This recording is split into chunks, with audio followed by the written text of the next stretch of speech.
sudah boleh dapat yang ini kereta BMW X1 yang tahun 2016 2.0 liter. So boleh nampak sini dia punya cat ori.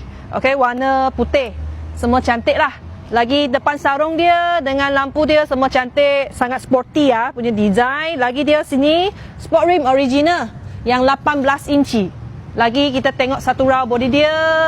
Ini kereta memang free puncher, free accident. Engine, gearbox, suspension semua cantik lagi. Sini ada power boot lagi. Ruang memang cukup besar. Nak letak barang lagi semua tak ada masalah. Lagi kita tengok belakang seat sini. Seat dia fully leather seat, semua cantik, tak ada calat. Aircon blower sudah siap sedia kasih korang. Lagi kita tengok depan. Driver side sini sama juga fully leather seat, semua cantik, kemas.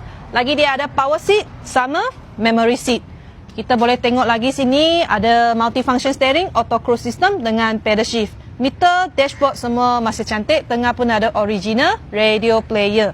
Okay, monitor dia boleh pakai yang bawa sini ada satu control panel, boleh control dia. Lagi ni kereta ada eco mode sama sport mode. Kasi korang pilih lah. Okay, so kereta ni sudah siap habis review. Sesiapa ada minat, cepat-cepat contact Sherlyn. Kita jumpa next video lagi. Bye-bye.